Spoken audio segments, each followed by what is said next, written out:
आंकिक प्रश्न जो हमारे इलेक्ट्रिसिटी या धारा विद्युत चैप्टर से हैं, और वो हैं प्रतिरोधों के श्रेणी क्रम और समांतर क्रम के आंकिक प्रश्न। तो यहाँ प्रतिरोधों के श्रेणी और समांतर क्रम समूहन के दो आंकिक जो एग्ज़ाम में बहुत ज़्यादा पूछे जाते हैं 12th फिजिक्स में, उन पर बात करेंगे। 1 ओम, 2 ओम और 3 ओम के 3 प्रतिरोध हैं, उन्हें श्रेणी क्रम और समांतर क्रम में जोड़ा गया है, तो तुल्य या परिणामी प्रतिरोध ज्ञात करो। तो सबसे महत्वपूर्ण बात आप ये ध्यान रखिएगा कि जब भी आप श्रेणी क्रम में जोड़ेंगे तो जो तुल्य प्रतिरोध होगा वो बढ़ेगा, अर्थात उसको आपको श्रेणी क्रम में लिखना है। R is equal to R1 plus R2 plus R3।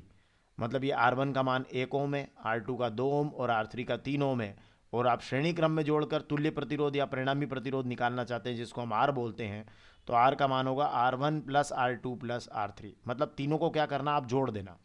मतलब इसको और इसको, एक को R1 मानना, एक को R2 मानना और एक को R3 मानना, ठीक है। और फिर श्रेणी क्रम में का मतलब ये है कि ये सब आपस में क्या होंगे, जुड़ जाएंगे। तो जोड़ दीजिए, तो ये हो जाएगा R बराबर R1 की जगह कितना लिखेंगे, 1 ओम, R2 की जगह 2 ओम और R3 की जगह 3 ओम। तो 1 धन 2 धन 3, अब 1 में 2 जोड़ा तो 3, 3 और 3 कितना हो गया, 6। तो ये हो जाएगा परिणामी प्रतिरोध, आपका उत्तर आ जाएगा 6 ओम। बहुत आसान है, श्रेणी क्रम में निकालना तो बहुत ही आसान है, क्योंकि केवल जोड़ना है। R बराबर R1 plus R2 plus R3। अब जब आप इसको समांतर क्रम में निकालेंगे तो आपको क्या करना है, फार्मूला इस तरीके से लिखना है, वन अपान में ले लेना है इनको। तो 1/R is equal to 1/R1 plus 1/R2 plus 1/R3, अर्थात 1/R बराबर 1/R1 धन 1/R2 धन 1/R3। R1 R2 R3 के मान यही है, 1 2 और 3। तो इनको आपके R1 की जगह 1 लिखना है, R2 की जगह 2 और R3 की जगह 3 लिखना है। और मान किसका निकल के आ रहा है, 1/R का। बाद में उत्तर में आप इसको R कैसे लिखेंगे आगे देखेंगे। तो देखिए ये हो गया 1/R, है ना।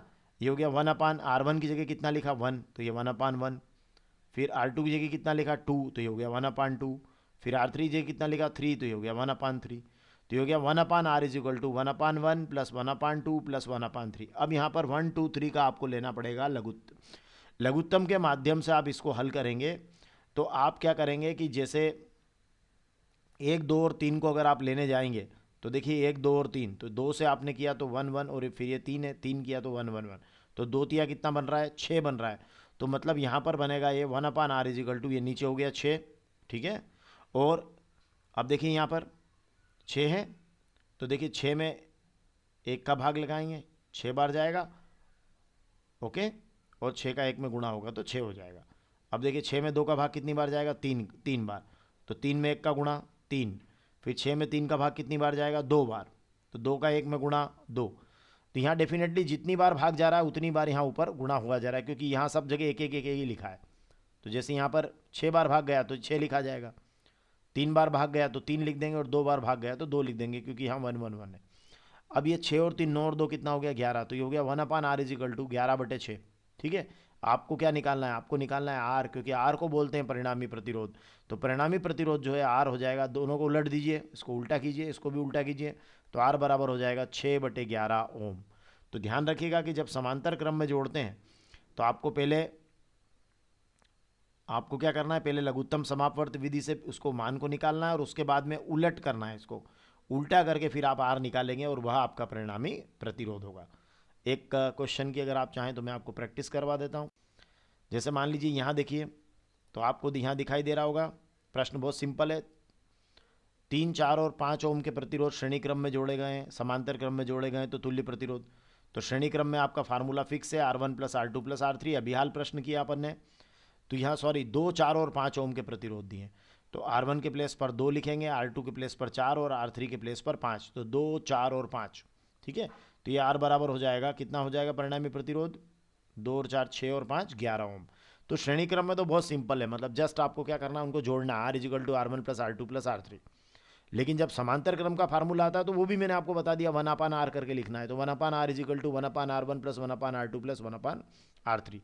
तो यहाँ क्या होगा, ये मान भर दीजिए, तो ये हो जाएगा R1 की जगह 2 लिखना है तो 1/2, R2 की जगह 4, R3 की जगह 5। तो ये हो जाएगा 1/R is equal to 1/2 plus 1/4 plus 1/5। यहाँ पे 2 4 5 सीधे था, यहाँ 1/, में आ रहा है।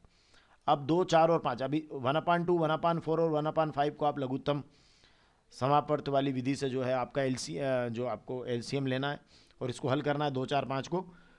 तो देखिए 2 से ये 1 हुआ, 4 का 2 बना, ये 5, फिर 2 से ये 1, 1, 1, 5, 1, 1, 5, और फिर ये 5 से 1, 1, 1, तो 2 दूना 4 पंजे 20 आ रहा है इसका। तो 1/r इजिकल टू यहाँ नीचे हो जाएगा 20। अब देखो 20 में 2 का भाग 10 बार जाएगा तो ये 10 हुआ, 10 में 1 का गुणा 10। फिर 20 में 4 का भाग 5 बार जाएगा और 5 का 1 में गुणा करेंगे तो हो जाएगा 5। फिर 20 में 5 का भाग 4 बार और 4 का 1 में गुणा करेंगे तो हो जाएगा 4। तो इस तरीके से 1/r इजिकल टू आ रहा है 10, 5, 15 और 4 19/20। और अगर इसको उलट करेंगे तो ये हो जाएगा आपका परिणामी प्रतिरोध R बराबर 20/19 ओम।